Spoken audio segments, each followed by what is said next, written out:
Hello, नमस्कार। हमारे channel बायोस्टिच में आपका स्वागत है। आज के टॉपिक में हम स्टडी करेंगे oogenesis के बारे में।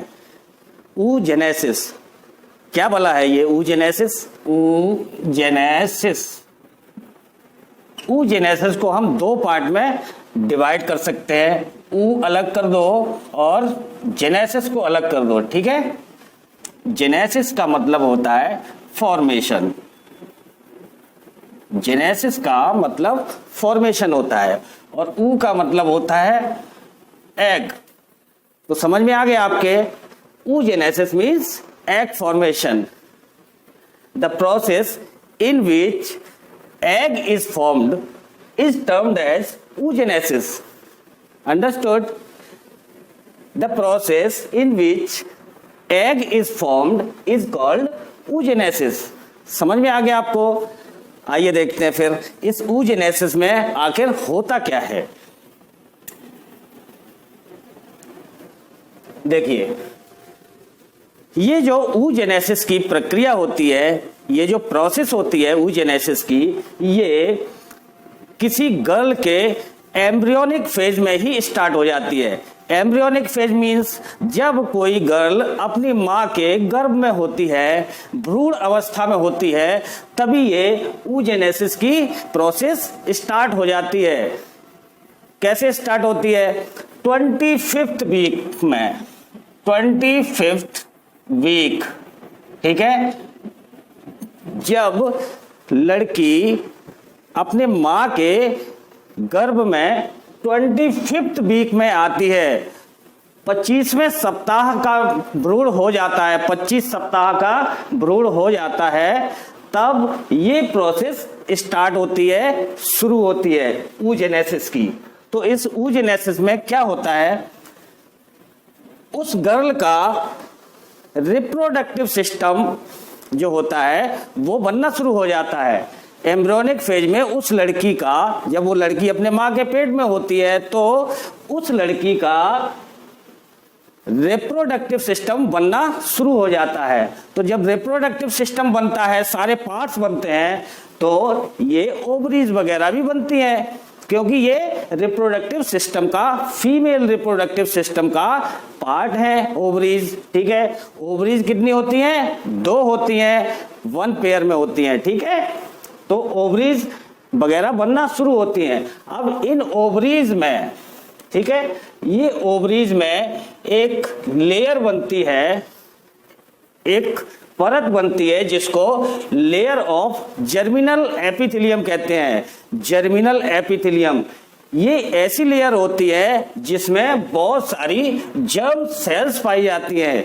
ये जर्म सेल्स क्या करती हैं? ये जर्म सेल्स एग का फॉर्मेशन करती हैं आगे चलकर, ठीक है।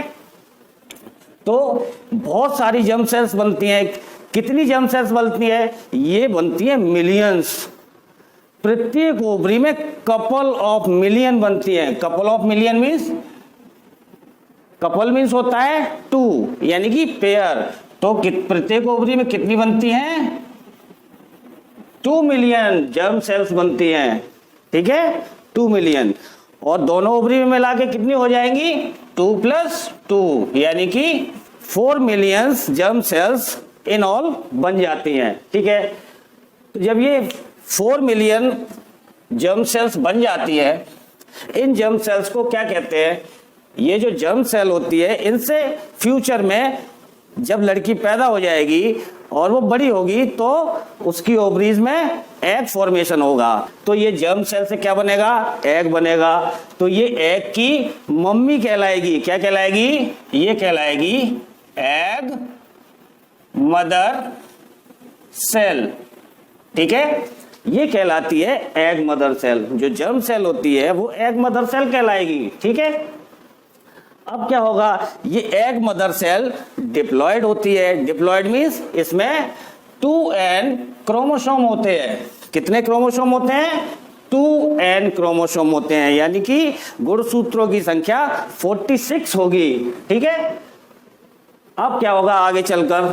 इस जर्म सेल में इस जर्म सेल में माइटोसिस डिवीजन स्टार्ट होगा। कौन सा? माइटोसिस डिवीजन स्टार्ट हो जाएगा। जब माइटोसिस डिवीजन होता है तो क्या होता है, प्रत्येक सेल दो पार्ट में डिवाइड हो जाती है, एक सेल से दो सेल बन जाती है। तो इस जर्म सेल से यानी कि एग मदर सेल से दो सेल्स बनेगी, दो सेल्स बन जाएंगी। ये क्या होती है? ये डिप्लॉयड होती है, यानी कि 2n क्रोमोसोम इनके अंदर पाए जाते हैं। जब माइटोसिस डिवीजन होता है, माइटोसिस डिवीजन का खास लक्षण है कि इसमें गुणसूत्रों की संख्या नहीं बदलती है, क्रोमोसोम सेम रहते हैं डिवीजन के बाद। तो इसमें गुणसूत्रों की संख्या 2n होती है। अब ये जो डिवाइड होने के बाद जो सेल बनी वो क्या कहलाती है? ऊगोनियम कहलाती है। क्या कहलाती है? ऊगोनियम। ऊगोनियम क्या है? एक सिंगुलर वर्ड है। क्या है? एक सिंगुलर वर्ड है। जब एक होती है सेल ये, तब ऊगोनियम कहलाती है। जब बहुत सारी ऊगोनियम एक साथ होती है तो उनको कलेक्टिवली एक साथ कंबाइंड रूप से उनको कहते हैं ऊगोनिया। ठीक है, उसको कहते हैं ऊगोनिया, और सिंगल को ऊगोनियम। ठीक है, समझ में आ गया आपको? सिंगल को ऊगोनियम कहते हैं और बहुत सारी होती हैं तो ये कहलाती है ऊगोनिया। ठीक है, अब ये ऊगोनिया जो ऊगोनियम होती है वो डिप्लॉयड इन नेचर है, मीन्स उसमें गुणसूत्रों की संख्या डबल है, 46 है।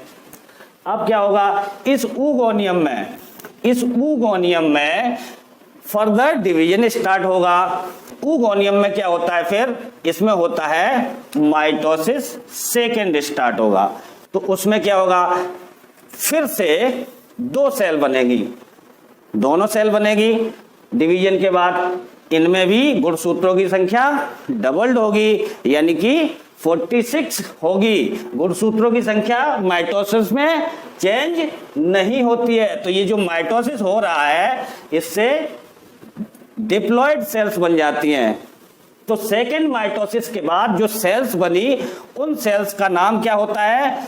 प्राइमरी oocyte कहलाती हैं। ये क्या कहलाती है? Primary oocyte।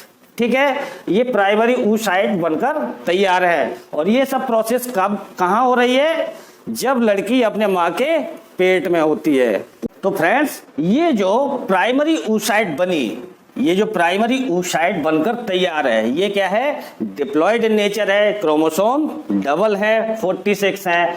अब क्या होता है? इसमें मियोसिस डिवीजन स्टार्ट होगा। मियोसिस डिवीजन की फर्स्ट फेज स्टार्ट होगी।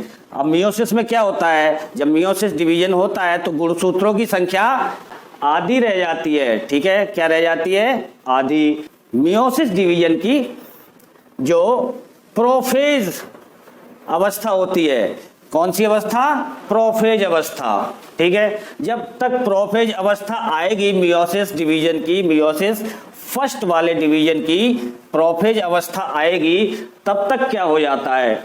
कमाल हो जाता है। क्या हो जाता है? उस लड़की का जन्म हो जाता है। क्या हो जाता है? 38 से 40 सप्ताह का गर्भकाल होता है। ठीक है, मैंने आपको बताया ये प्रोसेस कब स्टार्ट होती है? 25th वीक से होती है। जब लड़की गर्भ में 25 सप्ताह की हो जाती है तब से ये प्रोसेस स्टार्ट हो जाती है oogenesis की। अब 25 से 40 सप्ताह तक का अगर गर्भकाल हो तो 15 ही सप्ताह तो बचते हैं फिर 25 के बाद। तो 15 सप्ताह तक ये सब प्रक्रिया होती रहती है। फिर क्या होता है? जैसे ही मियोसिस फर्स्ट स्टार्ट होता है, प्राइमरी oocyte का डिवीजन स्टार्ट होना शुरू होता है। क्या होता है?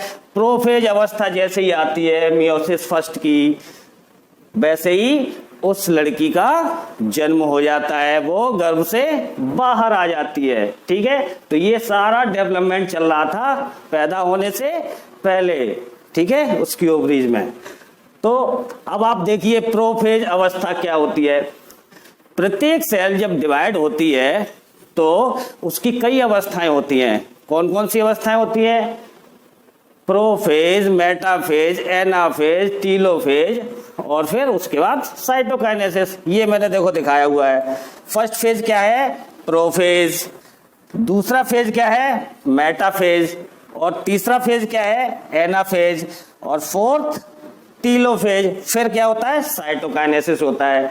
जब ये चारों फेज हो जाते हैं उसके बाद साइटोकाइनेसिस मींस जो साइटोप्लाज्म होता है वो उसका डिवीजन होता है। ठीक है, तो यहाँ मैंने क्या बताया था, जब प्रोफेज अवस्था आती है, जैसे ही मियोसिस फर्स्ट शुरू होता है प्रोफेज अवस्था आ जाती है, वैसे ही ये क्या होता है, लड़की का जन्म हो जाता है। ये फर्स्ट जो अवस्था आई प्रोफेज, वैसे क्या हुआ, लड़की का जन्म हो गया। जब लड़की का जन्म हो गया तो ये प्रोसेस रुक गई, स्टॉप हो गई है, स्टॉप हो गई। अब आगे ये डिवीजन रुक गया, बिल्कुल बंद हो गया। अब डिवीजन यहाँ बंद हो गया। अब क्या, लड़की पैदा हो गई, अब क्या होगा, बड़ी होगी। ठीक है, चाइल्डहुड फेज आएगा उसका। ठीक है, चाइल्डहुड फेज के बाद फिर आएगा उसका एडल्टहुड फेज। एडल्टहुड फेज आएगा फिर, यानी कि वो बड़ी होगी, जवान होगी। प्यूबर्टी पीरियड आएगा, प्यूबर्टी फेज आएगा। ठीक है, जब प्यूबर्टी फेज आएगा, प्यूबर्टी फेज कब से आता है, जब लड़की 13-14 साल की हो जाती है, तब से प्यूबर्टी फेज उसका स्टार्ट होता है। वहीं से मेंस्ट्रुअल साइकिल वगैरह जो रिप्रोडक्टिव चेंजेज होते हैं वहीं से शुरू हो जाते हैं। ठीक है, तो जब लड़की 14 साल की हो जाएगी, मीन्स यहां पर बत्ती चली गई, यहां पर बिजली चली गई। और बिजली कब आई? 14 साल बाद आई। कब आई बिजली? 14 साल बाद बिजली आई दोबारा। तभी ये प्रोसेस फिर स्टार्ट होगा, जैसी लड़की प्यूबर्टी फेज में आएगी, एट प्यूबर्टी फेज। तो प्यूबर्टी फेज जैसे ही आती है, वो ये जो मियोसिस फर्स्ट का डिवीजन है ये अपना कार्यक्रम पूरा कर लेता है। यानी कि प्रोफेज से बंद हुआ था, प्रोफेज के बाद फिर मेटाफेज, एनाफेज, टीलोफेज और साइटोकाइनेसिस सारी प्रक्रियाएं पूरी करके ये मियोसिस फर्स्ट का डिवीजन पूरा हो जाएगा। और ये जो सेल है, ये वाली प्राइमरी oocyte जो है वो 2 पार्ट में डिवाइड हो जाएगी। ठीक है, जैसे ही लड़की जवान हुई तो 2 पार्ट में ये डिवीजन हो गया है। अब ये 2 पार्ट में जो डिवीजन हुआ है वो उसमें क्या है, मियोसिस में क्रोमोसोम आधे आधे हो गए। मियोसिस की खास बात ये होती है कि क्रोमोसोम आधे हो जाते हैं। देखिए, जो मियोसिस डिवीजन होता है वो गोनाड सेल्स में होता है, गोनाड्स की सेल्स में, जहां पर युग्मक बनते हैं, नर युग्मक, मादा युग्मक, मेल गैमीट, फीमेल गैमीट। तो गोनाड्स में मियोसिस डिवीजन होता है। और जो बॉडी की सेल्स होती हैं उनमें कौन सा डिवीजन होता है? उसमें माइटोसिस होता है। क्यों भाई, जो स्किन है या कहीं की भी जो है सेल है, अगर डैमेज हो जाती है, घाव चोट लग जाती है, तो फिर से वैसी सेल बन जाती है। अब वो सेल डिप्लॉयड ही बनती है। ठीक है, तो सोमैटिक सेल्स जो बॉडी की सेल्स होती हैं उनमें माइटोसिस डिवीजन होता है, गुणसूत्रों की संख्या सेम रहती है। लेकिन ये जो मियोसिस डिवीजन है ये गोनैड्स की सेल्स में होता है। क्यों? क्योंकि इसमें गुणसूत्रों की संख्या आधी करनी रहती है, हैं? आधे गुणसूत्र मां के युग्मक से आएंगे, गैमीट से आएंगे, और आधे गुणसूत्र जो है फादर के गैमीट से आएंगे। तो आधे गैमीट्स मां से आए, आधे गैमीट्स फादर से आए, मां और फादर से आधे आधे आए, यानी कि 23 आए। तो दोनों मिला के तब 46 होते हैं। तो यहाँ पर ये जो मियोसिस कंप्लीट हुआ, ये प्राइमरी oocyte 2 पार्ट में डिवाइड हो गई, जिसमें एक सेल बड़ी होती है और एक सेल छोटी होती है। जो सेल छोटी होती है उसको कहते हैं फर्स्ट पोलर बॉडी। क्या कहते हैं? उसको फर्स्ट पोलर बॉडी कहते हैं, क्योंकि ये बहुत छोटी है और ये इसके अंदर साइटोप्लाज्म बहुत कम होता है, बहुत कम होता है साइटोप्लाज्म। यानी कि जो सेल्स की जो अंदरूनी क्रियाएं होती हैं वो इसके अंदर ज्यादा हो नहीं पाती हैं। ठीक है, तो ये फर्स्ट पोलर बॉडी कहलाती है। और ये जो दूसरी सेल बनी इसको कहते हैं सेकेंडरी oocyte, सेकेंडरी oocyte कहलाती है ये। ठीक है, ये सेकेंडरी oocyte हैप्लॉइड है, क्रोमोसोम्स आधे हैं। ये जो फर्स्ट पोलर बॉडी बनी इसमें भी डिवीजन होगा। अब क्या होगा, इसमें मियोसिस सेकेंड स्टार्ट होगा। तो ये जो पोलर बॉडी है ये 2 पार्ट में डिवाइड हो जाती है। ठीक है, दो पार्ट में पोलर बॉडी डिवाइड हो गई। और ये क्या होती है, इसके अंदर साइटोप्लाज्म ज्यादा होती नहीं है, तो सेल्स की जो अंदरूनी एक्टिविटीज होती है वो नहीं हो पाती है, तो ये क्या हो जाती है, डीजनरेट हो जाती है, ये खत्म हो जाती है? आगे कुछ अस्तित्व इसका रहता नहीं है। ये पोलर बॉडी दो भाग में बट गई और आगे जाके ये खत्म हो गई, डीजनरेट हो गई। ठीक है, अब बचा क्या, एक ये सेल बची, सेकेंडरी oocyte बची। अब सेकेंडरी oocyte में क्या होगा, मियोसिस सेकेंड स्टार्ट होगा, मियोसिस डिवीजन। अब मियोसिस सेकेंड जो होता है उसमें वो क्या होता है, माइटोसिस की तरह ही होता है, माइटोसिस की तरह, मतलब गुणसूत्रों की संख्या बदलती नहीं है। तो हाफ यहाँ मियोसिस फर्स्ट में हो गए थे, अब मियोसिस जो सेकंड होगा उसमें गुणसूत्र बदलेंगे नहीं, उतने ही रहेंगे। मियोसिस सेकंड जैसे ही शुरू होगा वैसे ही उसकी जो मेटाफेज अवस्था आएगी। कौन सी अवस्था, मेटाफेज अवस्था, यानी कि फर्स्ट अवस्था बीत गई, प्रोफेज हो गया, दूसरा क्या होगा, मेटाफेज अवस्था जैसे ही होगी वैसे ही क्या होगा, फिर से ये रेस्टिंग पीरियड में सेकेंडरी oocyte चली जाएगी। ठीक है, रेस्टिंग फेज में चली जाती है। कैसे रेस्टिंग फेज में, उसी समय क्या होता है, ओव्यूलेशन हो जाता है। क्यों रेस्टिंग फेज में चली गई, ओव्यूलेशन हो गया, ये ओवरी से ये एग के रूप में ये सेकेंडरी oocyte बाहर आ गया। अब जब एग ओवरी से बाहर आएगा उसकी अवस्था कौन सी चल रही है, मेटाफेज चल रही है, यानी कि इसका अभी सेल डिवीजन पूरा नहीं हुआ है। जब सेल डिवीजन पूरा नहीं हुआ उससे पहले ही ये बाहर आ गया। अब ये जब एग बाहर आ जाता तो मैंने आपको बताया था कि जो फीमेल रिप्रोडक्टिव सिस्टम होता है उसमें क्या क्या होता है? इस तरह से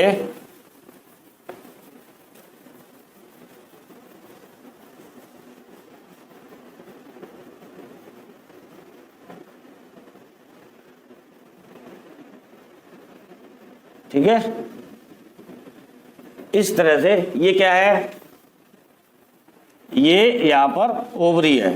ठीक है, ये ओवरी, ये वाली ओवरी ये रही। ठीक है, यहां से जब एग बाहर आएगा, ये एग बाहर आ गया, अब सेकेंडरी oocyte है, मेटाफेज में है जो अभी, तो ये बाहर आने के बाद क्या होता है, ये जो फिमरी होती है, फिमरी, ये जो फैलोपियन ट्यूब है, इस फैलोपियन ट्यूब के लास्ट में ये एमरी होती है, फिंगर लाइक स्ट्रक्चर होती है, इसको ये कैच कर लेगी और ये एग कहाँ पहुंच जाएगा, यहाँ पहुंच जाएगा, यहाँ चौड़े से भाग में, एम्पुला रीजन में। जब यहाँ पर एग पहुंच जाता है तो अभी भी मेटाफेज इसकी अवस्था चल रही है, तो यहाँ पर एग पहुंच गया। अब यहाँ से अगर स्पर्म आता है, ठीक है, स्पर्म अगर आता है, उस समय अगर सेक्सुअल इंटरकोर्स हो गया, ठीक है, तो ही तो स्पर्म आएगा। अगर सेक्सुअल इंटरकोर्स नहीं हुआ तो स्पर्म नहीं आएगा। तो ये स्पर्म जैसे ही यहाँ अगर आ गया एग के पास तो क्या होगा, फिर आगे हम आपको समझाते हैं। ये प्रक्रिया आपने समझ ली, यहाँ से एग निकला ओवरी से, ओव्यूलेशन की प्रक्रिया हो गई और एग निकल के कहाँ पहुंच गया, फैलोपियन ट्यूब में, एम्पुला और इस्थमस के बीच में पहुंच गया, वहीं पर फर्टिलाइजेशन होता है। ठीक है, तो फिर क्या होता है, अगर स्पर्म आ गया, अब ये देखिए, ये जो एग है, ये सेकेंडरी जो oocyte है, ये कहां पर है, इस जगह पर है, फैलोपियन ट्यूब के अंदर है। अब जैसे ही इसके पास स्पर्म आया, स्पर्म आके जैसे ही इसको स्पर्म टच करेगा सेकेंडरी oocyte को, जैसे ही इसको टच करेगा वैसे क्या होगा, ये जो सेकेंडरी oocyte है अपनी आगे की सारी प्रक्रिया जल्दी से पूरी कर लेगा। आगे की कौन सी प्रक्रिया है, ये मेटाफेज में था एग, जैसे ही स्पर्म ने इसको टच किया, आउटर वॉल इसकी टच की, तो वैसे ही क्या होगा, ये मेटाफेज से फिर एनाफेज, टीलोफेज, साइटोकाइनेसिस सारा कुछ पूरा कर लेगा। ठीक है, सारा कुछ ये अपनी प्रक्रिया, ये एग अपनी पूरी कर लेगा, मियोसिस सेकेंड की सारी फॉर्मेलिटी पूरी कर लेगा। और क्या होगा, अभी जैसे इसने टच ही किया है केवल, अभी स्पर्म ने इसको, इसने अपनी सारी प्रक्रिया पूरी कर ली और क्या कर लिया, मियोसिस सेकेंड कंप्लीट हो गई। मियोसिस सेकेंड कंप्लीट होने के बाद क्या हो जाएगा, ये दो पार्ट में डिवाइड हो जाएगा। ठीक है, दो पार्ट में डिवाइड होगा तो एक ये सेकेंड पोलर बॉडी बनेगी, क्या बनेगी, ये बनेगी सेकेंड पोलर बॉडी।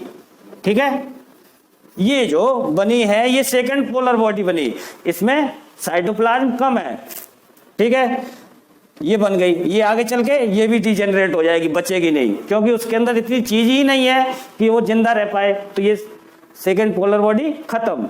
अब क्या बचा, अब ये जो सेल बची इसको स्पर्म ने टच किया, अब क्या करेगा, इसका डिवीजन पूरा हो गया, मियोसिस सेकंड पूरी हो गई, उसके बाद ये स्पर्म इसके अंदर प्रवेश कर जाएगा, और इसके अंदर स्पर्म प्रवेश करेगा तो इसका जो स्पर्म का ये जो न्यूक्लियस है, ये न्यूक्लियस है, ग्रीन कलर का न्यूक्लियस जो दिख रहा है, ये अंदर पहुंच जाएगा, ठीक है, ये अंदर पहुंच जाएगा। पहुंचने के बाद ये इस सेल का न्यूक्लियस और इस स्पर्म का न्यूक्लियस दोनों आपस में फ्यूज कर जाएंगे, दोनों मिल जाएंगे, यानी कि इसके क्रोमोसोम और इसके क्रोमोसोम, इसके क्रोमोसोम 23 और इसके क्रोमोसोम 23, एन क्रोमोसोम दोनों मिल गए, तो क्या बन गया, फ्यूजन हो गया, फर्टिलाइजेशन हो गया, जायगोट तैयार हो गया, ठीक है। यहां पर आके ये जायगोट तैयार हो जाता है, ठीक है। तो इतना आपको समझ में आया। अब देख लेते हैं इधर। अब जब इधर देखते हैं हम, तो ये देखिए ये क्या है, एक ओवरी है, ठीक है। इस ओवरी में क्या है, बहुत सारे प्राइमरी oocyte बनकर तैयार है। क्या होता है कि ये प्राइमरी पहले जर्म सेल्स बहुत सारी होती हैं, मिलियंस होती हैं इधर, हैं बहुत सारी, कई मिलियन जर्म सेल्स होती हैं प्रत्येक ओवरी में। तो उसके बाद प्राइमरी oocyte बनते हैं, प्राइमरी oocyte बनने के बाद फिर क्या होता है, जन्म हो जाता है, बर्थ हो जाता है, ठीक है। बर्थ होने के बाद 14 साल बत्ती चली गई, बिजली चली गई 14 साल, उसके बाद वो 14 साल में ये बहुत सारे oocyte नष्ट होते रहते हैं, नष्ट, मिलियंस थे, बहुत सारे मिलियंस थे, कई मिलियन थे, ये क्या नष्ट होते रहते हैं। तो ये बचते कितने हैं, ये प्रत्येक ओवरी में भैया 60 से 80 हजार ही बचते हैं, ठीक है, 60 से 80 हजार, कितने बचते हैं, इतने ही बचे, ठीक है। अब ये 60 से 80 हजार से ही काम चलाना पड़ेगा। जैसे ही जवानी आएगी आपको मिला क्या बजट, क्या बजट मिला, 60 से 80 हजार प्राइमरी oocyte विद फॉलिकल मिले, प्राइमरी फॉलिकल के साथ। अब ये फॉलिकल कौन सी बला है? इतना बजट मिला। अब इस ओवरी में ये प्राइमरी oocyte पड़े हुए हैं, ठीक है। अब इसके बाहर ये जो रेड कलर के डॉट डॉट आप देख रहे हैं, ये क्या है, बहुत छोटी छोटी सेल्स हैं, छोटी छोटी सेल्स हैं। ये जो छोटी छोटी सेल्स ये क्या कहलाती है, ये कहलाती है, इन छोटी छोटी सेल्स को हम कहते हैं ग्रेनुलोसा सेल्स। क्या कहते हैं, ग्रेनुलोसा सेल्स, ग्रेनुलोसा सेल्स कहलाती हैं ये छोटी छोटी, जो इसको प्राइमरी oocyte को कवर किए हुए हैं, ढके हुए हैं चारों ओर से। ये काम क्या करती हैं, इनके अंदर बहुत सारा न्यूट्रिशन होता है, बहुत सारे प्रोटीन एंजाइम होते हैं, बहुत सारा न्यूट्रिशन इनके अंदर फिल्ड होता है। ये प्राइमरी oocyte को न्यूट्रिशन देती हैं, चारों ओर से घेरे हुए न्यूट्रिशन। भाई उसको जिंदा भी तो रहना है, oocyte को जिंदा रहेगा तभी प्रोग्रेस करेगा, तभी ग्रोथ करेगा, डेवलपमेंट होगा। तो इसको न्यूट्रिशन देने का काम करती है ये ग्रेनुलोसा सेल्स। अब ये क्या होता है कि न्यूट्रिशन इसके अंदर भले भरा हुआ है, लेकिन इसको जब ये अंदर प्राइमरी oocyte डेवलप हो रहा है, लगातार न्यूट्रिशन ले रहा है, तो इनका न्यूट्रिशन खत्म भी तो हो रहा है? ऐसा थोड़े हमेशा चलता रहेगा पूरी लाइफ, न्यूट्रिशन खत्म भी होता है। तो ये सेल्स क्या करती हैं, ये पहले एक लेयर थी, फिर ये सेल्स अपने आप में, ग्रेनुलोसा सेल्स अपने आप में डिवीजन करती हैं, ठीक है। डिवीजन करती हैं तो इनके चारों ओर सेकंड लेयर बन जाती है, ठीक है। तो ये जो फर्स्ट लेयर है ये कहलाती है प्राइमरी ग्रेनुलोसा सेल्स। क्या कहलाती है, primary granulosa cells, first layer में। अब जो सेकंड लेयर बनी, न्यूट्रिशन तो लगातार चाहिए, तो ये सेल्स डिवीजन करके ग्रेनुलोसा सेल्स दूसरी लेयर बनाती हैं, दूसरी लेयर बनाती हैं, तो ये सेकेंडरी ग्रेनुलोसा कहलाती हैं। क्या कहलाती हैं, सेकेंडरी ग्रेनुलोसा सेल्स कहलाती हैं, ठीक है। और ये जो जो कवर किए हुए इसको क्या कहते हैं? ये जो स्ट्रक्चर चारों ओर से बन रहा है, एक घेरा बन रहा है, इसको फॉलिकल कहते हैं। तो ये फर्स्ट लेयर है तो प्राइमरी फॉलिकल, दूसरी लेयर बन गई तो सेकेंडरी फॉलिकल कहलाएगा। ठीक है, सेकेंडरी फॉलिकल। फिर क्या होगा? फिर से इसमें डिवीजन होगा, एक बहुत और लेयर बन जाएगी, तो तीसरी लेयर बन गई, तो तीसरी को क्या कहते हैं? Tertiary granulosa cells. ठीक है, तो ये क्या कहलाएगा? इस समय तक ये जो फॉलिकल होता है मैच्योर हो चुका होता है। कैसे मैच्योर होता है? पिट्यूटरी ग्लैंड से FSH और LH हार्मोन निकलते हैं। उनका फंक्शन होता है, जो हम आपको hormonal control of female reproductive system में ये सब पढ़ा चुके हैं। अगर आपको कौन से इसमें हार्मोन्स निकलते हैं, क्या वर्क करते हैं, कैसे अपना एक्शन करते हैं, इन पर अगर आपको डिटेल वीडियो देखना है तो लिंक दे दूंगा मैं आई बटन में, तो वहां जाके आप देख लेना, hormonal control of female reproductive system का। तो वो FSH और LH हार्मोन निकलते हैं जो इन पर एक्ट करते हैं। तो ये जो फॉलिकल बना कंप्लीट हो गया, मैच्योर हो गया। मैच्योर जो फॉलिकल हो जाता है उसको कहते हैं ग्रेफियन फॉलिकल। क्या कहते हैं? ग्रेफियन फॉलिकल कहते हैं। अब ये मैच्योर हो चुका है। ठीक है, इधर एग भी ये मैच्योर हो चुका है, ओव्यूलेशन के लिए ये तैयार है। क्या है? मेटाफेज अवस्था को पार कर लिया इसने, ओव्यूलेशन अब होगा इसका। तो ये ग्रेफियन फॉलिकल क्या है? फट जाएगा, रप्चर हो जाएगा। जब रप्चर हो जाएगा, ये क्या है? ये मैंने फिगर बनाया हुआ रप्चर्ड फॉलिकल का। तो ये रप्चर हुआ, ये एग बाहर आ गया, ये एग बाहर आएगा फॉलिकल से, तो क्या होगा? बाहर आके कहा जाएगा? यहाँ पर ओवरी से बाहर आ गया, इस फॉलिकल से निकल के बाहर आ गया, कहाँ चला गया? फैलोपियन ट्यूब में। आगे की प्रोसेस बता चुका हूँ। अब क्या होगा? बची रह जाएगी ये फॉलिकल की बॉडी। ठीक है, फॉलिकल की बॉडी बची रह जाएगी। अब ये जो खाली जगह है इस फॉलिकल की, इसको क्या कहते हैं? ये फॉलिकल की खाली जगह है, इसमें बहुत सारा फ्लूइड भरा हुआ होता है। ठीक है, इस फ्लूइड फिल्ड कैविटी को कहते हैं एंट्रम, इसको बोलते हैं एंट्रम बोलते हैं। ठीक है, तब ये बॉडी बची अकेली, केवल इसकी एग ओवम बाहर निकल गया, उस साइड बॉडी बच गई। अब इस बॉडी को कहते हैं, इसमें बहुत सारा क्लॉट भर जाता है ओवरी से। ठीक है, क्लॉट भरने के बाद ये जो बॉडी है वो क्या कहलाती है? ये कहलाती है कॉर्पस लुटियम। ठीक है, अब ये कॉर्पस लुटियम क्या करेगा? अगर यहाँ पर फर्टिलाइजेशन हो गया, इसका इम्प्लांटेशन हो गया ओवरी में, ये जो अगर यहाँ फर्टिलाइजेशन हुआ, स्पर्म आ गया और इस एग से फर्टिलाइजेशन हो गया, तो ये फर्टिलाइज एग आगे जाके कहाँ होगा? यहाँ पर इम्प्लांटेशन हो जाएगा एंड्रोमेट्रियम में। फिर क्या करेगा? ये जो कार्पस लुटियम है ये प्रोजेस्टेरोन हार्मोन निकालना शुरू कर देगा फीटस के ग्रोथ के लिए। ठीक है, और अगर फर्टिलाइजेशन नहीं हुआ है, इन केस फर्टिलाइजेशन नहीं हुआ, स्पर्म नहीं आया, चलो नहीं आया, ठीक है, यहाँ से स्पर्म नहीं आया, अब क्या होगा? ये जो oocyte है, सेकेंडरी oocyte, तभी ओव्यूलेशन हो गया था इसकी, मेटाफेज अवस्था में ही इसका ओव्यूलेशन हो गया। ये पूरा नहीं हुआ, कंप्लीट नहीं हुआ, तो ये क्या होगा? यहाँ से ये सरक कर यूट्रस में आ जाएगा। ये आ गया यूट्रस में, ठीक है, अनडेवलप्ड है। तो जैसे ही मेंस्ट्रुअल साइकिल आएगी, मासिक चक्र आएगा, वैसे ये क्या है? यहाँ पर एंडोमेट्रियम फटेगी, ये वाली, ये रप्चर होगी और ब्लड वेसल फटेंगी, ब्लड निकलेगा, ब्लड के साथ में ये उस बहाव के साथ ये भी बाहर निकल जाता है। ठीक है, ये कहाँ आ जाएगा? बहाव के साथ बाहर आ जाएगा। ठीक है, तो आपको समझ में आया होगा ये सब, उम्मीद करता हूँ अच्छी तरह से समझ में आया होगा ये oogenesis की प्रोसेस।